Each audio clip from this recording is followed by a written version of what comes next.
Mukolo chaîne yeboé, faut les formation nzoto, ou les formation ya musala. C'est comme ça la télé congolaise. To souffraka. C'est pas facile être journaliste au Congo. Nos frères sœurs là bas souffrent. Na mitena kati nanga parce que je suis de la télé na yebi ndengele car directeur à programme au sengo tatami na bureau pas peso espace. Oye casting mais casting est comme sous ya nzoto. Boko na rabiso te.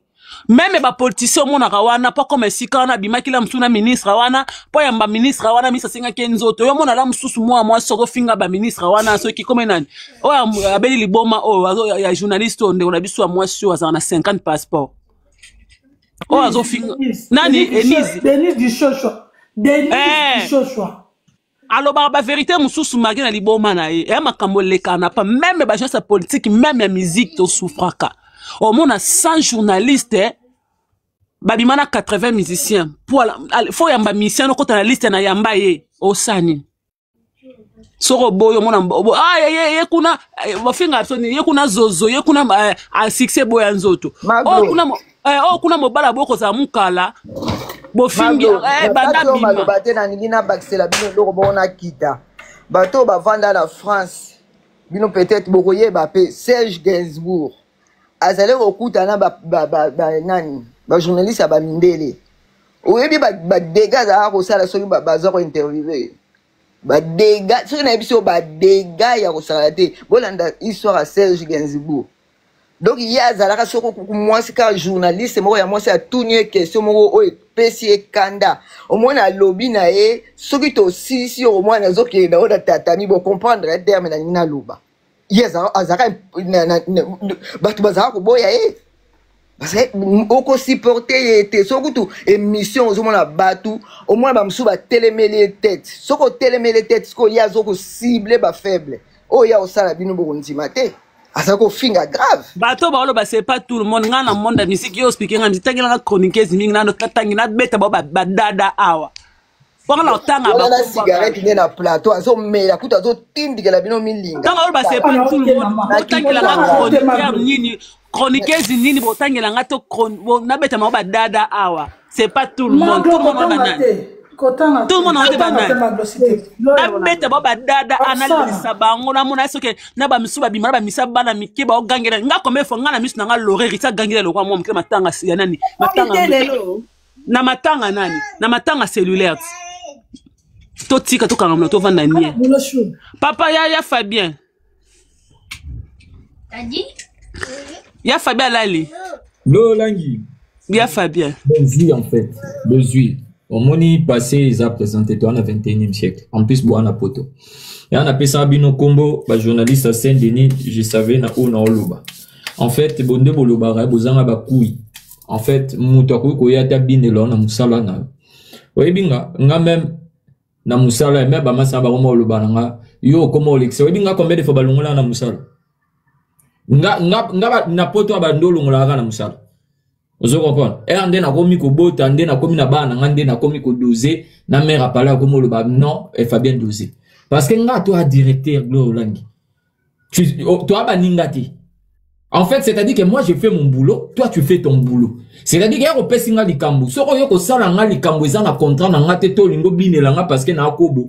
N'a ko répondre directement même. Moi, je n'ai pas ça, que je m'en fous. Ça écoute, to salika bonazui bilo na kangi na bimi na kei. Donc, c'est-à-dire que mutakoki koya nga papa na nga la kisanga bi Fabien mutakoki koya te même si ozana nzala. Après ça, au senge loko, alobi o te pona peso 10 € longola bilamba banda ko bina. Aloba ko sala yango te. C'est un engando bazalaka toujours mobola teti batu bako respecter le respect ça se gagne pour imposer respect au moins son nazaki nani comme on est marque tabou son nazaki a dilondolé son nazaki Laurent Tendance son nazaki nani o abuda batu wana nani journaliste na bino kansara za de ki fali nani kuza fali wana nani kone nani Kone nani Gloire kone nani Akanisa raté et c'est son frère. Avant frère Naït. Il y a pas de souci. Kombo ne nani Il y a Popol, il y a Popol. So ngezaki bango o meka en plein plateau ndenge monsieur Telemaki wana na temi na bimi. Ou bien na recadrer Kofi na 6 ko recadrer na temi na bimi. En fait bango baki na terrain Kofi. Donc Kofi ngala sabino que c'est pas vous ba bengi bino nde boya. Donc, boye le côté Kofi Abi. Donc, ça veut dire que Kofi a ici, déjà, il y a pas une invitation, quel que soit tam-tam, car, ceux qui connaissent ni tam-tam, ceux qui, car, ceux qui n'y voilà. Quel que soit yem ta bengi bino, mais yo moko en tant que moto, en tant que mobile, en tant que moto. Autant que ngana moto ana ça passe pas.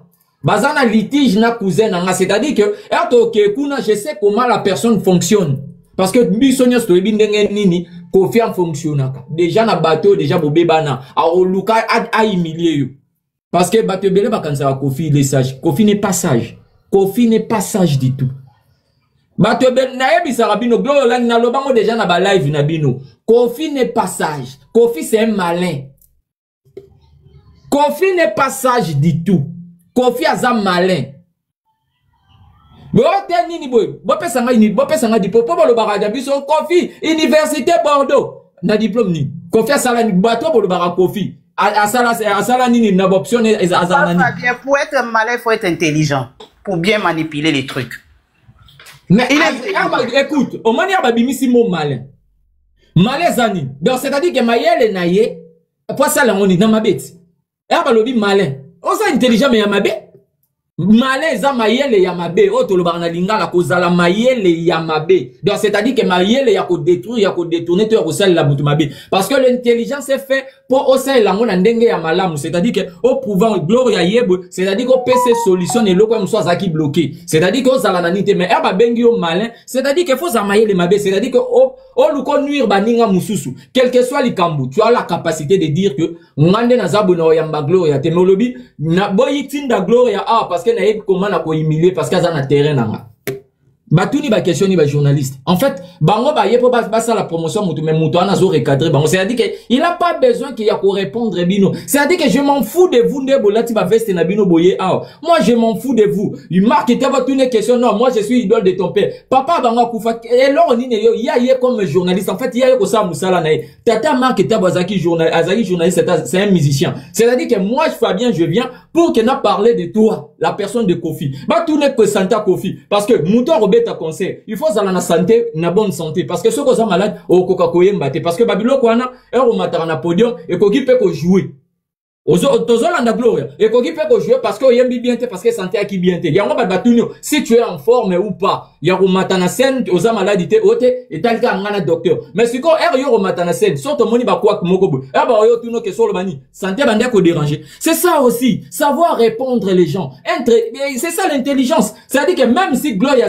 nazana ina problème mais na yebo po tu nanga makambo sur vie nanga sur musala nanga c'est-à-dire que na kozala peine na ba façon ya ko répondre même si mais na répondre parce que ba fanatique nanga baza kotala parce que il faut ba ya concert nanga et ça comme ni na ko régler compte c'était pourquoi na côté à moi que tu rigoles mais avec tes frères parce que Kofi bandi makambo wana lelo te parce que Kofi alukara toujours a malmené pour prouver aux autres qu'il est plus intelligent vous croyez que Kofi est le plus intelligent que les Congolais nyos parce que bon nous on a vu que les journalistes nyos surtout Kofi alekana bango donc c'est-à-dire que Kofi est le plus intelligent Kofi est intelligent dans le domaine. En fait, faut que tu rappeler comment être intelligent. Au Kofi peut être intelligent dans le domaine na yo, ne loko yo salelak. Donc Kofi sur le plan journalistique, il peut Kofi à l'équipe sur ba marketable. Non biloko musu peut to lukarato yeba oui to benga bango ba chroniqueur en Saint-Denis. Mais Glo langi to ana adi londolé. Respect aya adi. Respect na ye moko. Erbozo ya botu na mutu question bo moni ke mutu a répondre te. Mindele basani. Ba 4e émission page pib dégage le mois parce que on se comprend pas. Parce que na émission on a to comprendre que batu ba on se comprendre te. O ya linga répondre o linga nini. O ya komi ko lobo senti que nani komi ko tia o yebi so mutu a boy ko répondre mutu mo kazu lobo ka tie boy aya boma. Donc ça dit que ba komi ko sala na hypocrisie biso sto mo na ba G de dame ezo beta makuna. Andi londelo kutu na kanda abaye a telemi a décaler kiti na ye a komi ko tala ka lokwa zoba. Donc ça dit que j'ai plus besoin de poser la question. Laurent Tendance donc puis donc yemo pa yebiso eloko osate na tuna donc aya ko sala bazua na ye papa zelana mibalo bano makambo eza normal ngaba bango zali kamba bolingo ya famille oh mais ça normal ko bano comprendre makambo nani bana osala na avancer donc yemo ko kutu puis na abosani na tuna te nani alinga pesa biki na kozwa te oyo kuna nani boy atuni question ba sauter question na ye ba ke oluka kuna si tu n'as pas de questions luka anticiper na ba question au moins en fait c'est à dire que même nani Marc Tabanga ça la même introduction Kofia Kati une introduction au moins tel niveau manque à respect donc c'est à dire que olingo ça l'introduction ya mutu ote bolobele lisiste ba yebiso que non on a déjà parlé de la date ote ngana yo kité mais yo katendeni batu ba olanda o ba olanda na émission bazo yo kama kambu ba lobi na yo parce que déjà vous avez une introduction ya mutazo sala oyo kama kamba lobi ndengeni donc vous déjà faut vous comprendre que confiance a besoin oyo kabangote parce que mutazo l'introduction le beli le 6 septembre mais Kofi a yo quitté comment se fait-il yo quitté c'est-à-dire que Zaki wapi mato ino zaki bouché ozo comprendre donc c'est-à-dire que dès le départ Kofi a besoin oyo kabangote donc c'est-à-dire que bo yo ka o ngana ndina lobana bino. Donc, c'est ça aussi, Glorio Langi. Donc, y'a on a dit bino. Tant que comme il pèse, on m'a dit, et si ko ba yambiote. So, on m'a dit, moutoye, boalo, abandi kakako, boza, nini, on solane, déjà, moutalobino, ok, on n'a, j'ai pas besoin de parler avec toi, Glorio Langi. Ba vanda kati, ba ben ango respect. Moutala, faut faire comprendre dans moutala, le cause, on a besoin de vanda tête au solate. Moi aussi, je me lève, et je pars. Et ça aussi, ba ben ango respect. Donc, on mancané respecté. Parce que confiance dans un monopole, parce qu'il est le plus âgé, il y a comme manquer babano bazami qui respect. Parce que là, quand on a Congo photo le molango glorolan, c'est pas parce que au botami liboso batunde zo sala o ezali intelligent. Muto a botama zoba, même ça botama na 1960. Tia kokola ozala ka zoba. A koma mayele te malgré les kisi batembele na mokili. Si quoi bah comment on comprend so bango le nom mais Kofi il fait des choses que oyo bana mike ba se pelanante. Comment bino boni ba respecter? C'est-à-dire que yo olingi on respecter Moussala baningate. C'est quoi yo olingi ba respecter Moussala nous pourquoi? Parce que Kofi moi on parle de moi et vous voulez me masser. Mais pourquoi toi? Pose-toi des questions. Pourquoi mboka mobimba ba lobela yo? C'est ça aussi des regards. Oh mais pourquoi ba lobela nga? Et là on dit bon mona yamabe. La façon on s'exprime aka. So on dit que la rabatu tante nini bo expliquer. Parce qu'il y a tout na côté sur la tuni ba lo barate te toye bisaka yo déjà. En fait, non, moi je suis le plus âgé. Parce que le même problème Kofi Azala na ngopena ba papa ba marketable. Vrai ou faux Glorio Langi. Soki papa taboule yemoka lobangote. Papa taboule pas lobango. Alors bi Kofi ndenga kende na ba lekine ba kobe bana, ba lekine ba musicien. Il faut y Azala toujours wana comme médiateur, mais Kofi Azala médiateur te. Et donc comment relekela ngai? Vi Azala médiateur te. Il y a des sous ta côte à la game banini abunda parce que verbe tolo bakaza na 69 ans. Wan eza âge ya bali. Eza âge ya bali. Eza âge po verbe baba âge ba yala na ngona poto bakata apekaka. Mon père a na 69 ans, mon père déjà commandé na ba 70. Na idéologie pena na pembi. Te ya nante Kofi c'est 60. Na yo bana yo aya poto âge ya bali. Tu pas tanga université, calculer âge à Kofi à université. Non, la yo zo biso ba miki. Non, ils ont Jabale. non. Ils ont alongola maman ngana lobi na yo alongola. Eza ajinaye te. Ba to pe ba longola to kana ba preuve te ke alongola. Ajabale. Ma mère ajabale. Kofi na lobi Kofi ya poto kan. Ve mère Kofi ya poto kan. Fala kota université. Kofi ya poto kan. Na lobi na yo na odela mais yo de to malembe. Au moins acte de naissance. Âge na ye c'est à 56. Kofi a poto na âge ni. OK.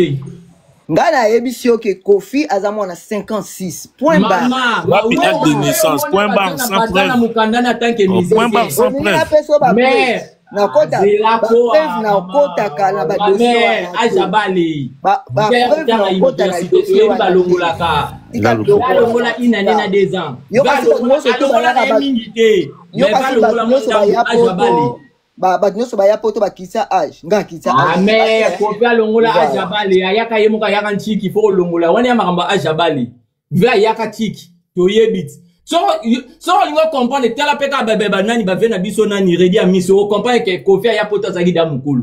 Go ça no maseki kututi. Kofi ya ka kotanga tia kota ba université ti ba nini bo ajabali.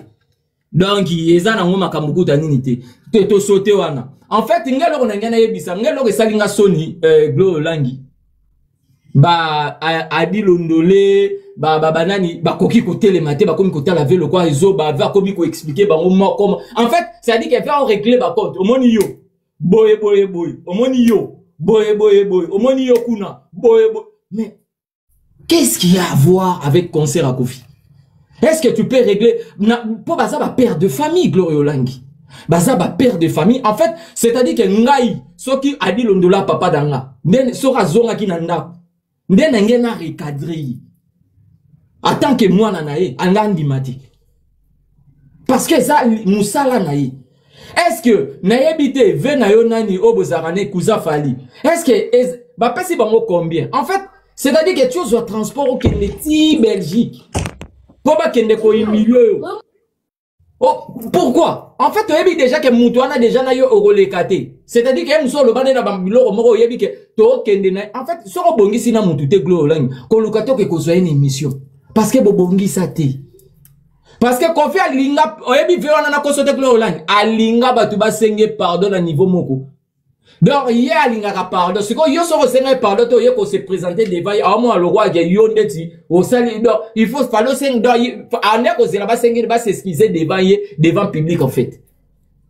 C'est pas bien. Et ça passe Glo Langi. Na okeli bango ma bana mike ataku tu biso bana mike na poto to lubana bango bungote. Yo ba tane ba bana ya bien ye awa indexé ye cousin na ye ndenga ye Glo Langi Glo est-ce que yo ko linga ba bengo pena yo même papa bino benga ko bongo ya ngaele ka te fera mo pa binga mandam to non mais oyebi ke na tali na bi mais ya lo bakaza mungala mais boy comment se fait-il muninga ne mobali o sakani pona minute wana to komi muninga mobali na tala ko qui vient na yo ye parce que il y a la façon ya koloba Gloria ye eza donc ça dit que nous présenter Gloria maman na ko so na yebi comment maman Rita te na loba maman Rita ou bien ye donc c'est-à-dire que eza impolité mais so on a commis na enfoncé na bi yo c'est-à-dire qu'avec autorité c'est-à-dire que na ningi na humilié la façon de parler parce que lingala père na ba tonalité ya ko savoir que o eza ya candidaté o eza ya règlement des comptes parce que batrebela bakaza lingala ya pauvreté lingala so yebengo comprendre que muto façon so loba eza pas détruire muto façon loba eza na oka na souplicité ndenge to ba na français quoi eza na ya candidaté même Mopao il était énervé botala même makolo Mopao et bande ko bima même na sa papier na noir ozo comprendre donc ça dit que le mec il était tellement énervé même ma colonie zo bima botala na maboko ne ponga tala na ba gestuel ya mutu. Vous comprenez? Na la façon en loba. Au moment où loba a parlé le lobby, c'est-à-dire a grincé dents. En fait, il était énervé, mon Kofi. Mais on dirait, oh, t'es dans la candidature, mais si tu vois Kofi, même na ba geste nae, au moment que le mec, il était énervé.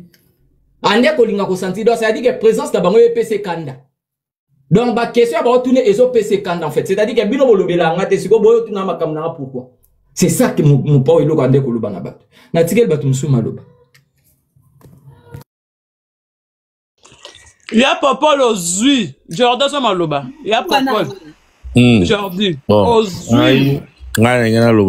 Franchement, l'objet n'a pas écouté toutes les émissions. Ils ont la monnaie, la photo, la TikTok, mettons, on a quelqu'un la money. On a été choqué déjà de voir que Popol a vanni à droite de Kofi Garado. Bah, ticket, bah, on DC. Bah, ticket, on va des mètres à pas, ma limite. Et en plus, Azout poser bango bazo poser la question na e bandelo sentir que Kofi tang azout tala e expression faciale au mona que non aza pena la kanda ya romona e wana et yi azo seka je suis désolé mais tout à l'heure ba émission na e il se donne un genre de oui moi je suis un bonhomme musicien à côté de Melangaïté moi je suis un bonhomme tu te mets en face de quelqu'un qui est en train de t'humilier azo humilier au pena boy à l'œil nu et toi t'es là tu rigoles. Pourtant, ba retourna yo orolobanine. Ba oya susu on a ba discours na bango ba salaka. Oh, biso ba journaliste to salaka wana te poto coincé ba artiste. Et bon donc artiste yé fois ya na pas manquer respect humilier yo kangambanga. C'est très grave. N'habitez en fait ceux qui sont journalistes congolais, les manque à personnalité parce que je suis vraiment désolé. Popol Naba Souana, ça fait longtemps qu'ils sont en Europe. Ils arrivent même pas à recadrer un artiste irrespectueux comme ça sur le plateau. Mais un jeune qui avait... Franchement, en fait, je pense que Adil Ondola, comme un Akanda, il voulait plus calculer Kofi. Mais a préféré garder Atik à la professionnelle. Ça, c'est ça que j'ai compris. Pourtant, attends l'expression, au moment où il n'y a pas la direction Kofi. Tina Nenge, Kofi a émission, autour na émission. Pour, je crois que Kofi pas santa qui peut, qui sous na émission là, comment Batumi Kolobongo, un jeune au Congo, là, ni, Gloria Olobi tout à l'heure, Jonathan, là, le frère de Marius, non? A recadra Kofi, même si Kofi a essayé, après ça, il n'a qu'un tout le monde a émission, il a recadré Kofi comme pas possible au Congo. Donc, l'excuse Wana ya Kolobake, oh non, on n'est pas là pour coincer, c'est pas possible. Popo a répété les Kofi. Moi, c'est Popo, pour Kofi, le frère. Tu sens que non, il avait vraiment la haine. Kofi Alinga quitté que Popo la Zalawana. Il était indésirable. Mais mon frère, sois un homme. Lève-toi et barre-toi de là. Le gars, il n'a pas envie que tu sois là. Il te fait comprendre par A plus B, na ligne présence non AAT. Yo, zo, mi vandi, si on a rapport à mon rovana qui peut mener un Kofi, ou interviewer qui Kofi, tu as des problèmes avec personne. Je suis désolé, mais c'est pas ça être un homme, en fait. Un homme, il faut savoir s'assumer devant les gens. Oui, Télémi, même sur les Kinga Mbongo, au moins ma personnalité peut m'aider, peut me sauver. Laura Tanda Soka Zala qui n'a pas courage à répondre à Kofi, n'a pas à Kofi Bongo. Parce que voilà, on n'est pas bêtes. On a tous entendu, on connaît leurs histoires. Parce que comment mon tour oui, ça a invité, ok. C'est peut-être toi qui m'as brisé le cœur. Qu'est-ce qu'ils étaient partis? On danse à la nine. En fait, ils allaient qui émission, ils allaient qui Kofi en train de régler ses problèmes. Tout celui au coup de Namoni qui a essayé de tenir tête, c'est Marc Tabou. Marc Tabou pena bana qui glisser les Kofi Bambo d'y assez ses mains. Aux autres sentir que c'est pas assez. J'ai l'impression qu'ils ont, c'est même pas une impression. Bazan a personnalité ils ont rien à nous offrir parce que pendant émission Mobimba, je n'ai rien compris. Kofi Bazo Tunae, Soki Ezaye, Soki c'est lui le producteur, voilà. Ava producteur, il y a concert nae. Pour Bakomi Kofi central. Bazo Tuna Kofi, qui est le producteur? Oh. Monsieur, s'il te plaît, hein. Bazo Tuna Kofi. Monsieur, quand il micro, saute la critique sur toi, ma journaliste, bah, Sambo Simso Kunaya, dit on dirait 45 ans à poto, à Komi Baba. Marc Tabukuna, mon musicien complexé. Laurent Bolingo, il y a Popo la commission Moulaï. Ouais, donc, Bazo Tuna, a Tuni Kofi. En plus, la question, elle était bien. Ils allaient qui méchante, ils allaient une question plus yakoye, bah.